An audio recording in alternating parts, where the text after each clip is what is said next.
ঔষধ ছাড়াই ঘরোয়া উপাদানের মাধ্যমে সুস্থ থাকার কিছু গুরুত্বপূর্ণ উপায়। আমাদের দৈনন্দিন জীবনযাত্রায় আমরা বিভিন্ন ধরনের রোগে আক্রান্ত হয়ে থাকি। যে সকল রোগের জন্য আমাদের হাতের কাছে রয়েছে ঘরোয়া উপাদানের মাধ্যমে অতি গুরুত্বপূর্ণ চিকিৎসা। প্রিয় ভিউয়ার্স, চলুন আমরা দেখি ঘরোয়া 5টি উপাদানের গুণাগুণ ও উপকারিতা। রসুন। প্রতিদিন সকালে 1 থেকে 2 কোয়া রসুন খেলে হৃদরোগ, কোলেস্টেরল ও ডায়াবেটিস নিয়ন্ত্রণে থাকে।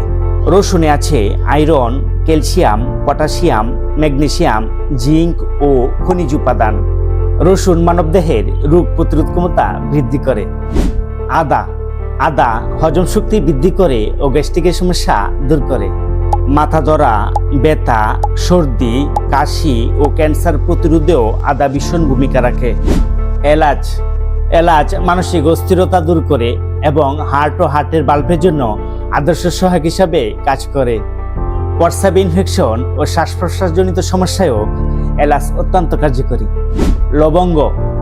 ঠান্ডা, সর্দি, কফ এবং শ্বাসকষ্টজনিত সমস্যায়ও লবঙ্গ অত্যন্ত কার্যকরী।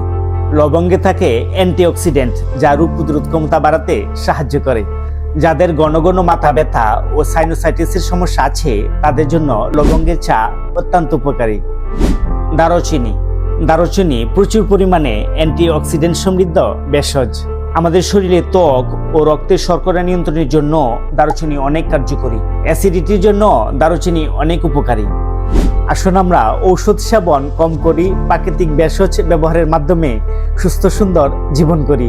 অল কেয়ার হোমিও ক্লিনিক থেকে আপনাদের স্বাস্থ্য সেবায় নিয়োজিত আছি আমি ডাক্তার মোহাম্মদ আব্দুল মান্নান। আপনাদের প্রত্যেকের সুস্বাস্থ্য কামনা করে আজকের এই ভিডিওটি এখানে শেষ করছি। আল্লাহ হাফেজ।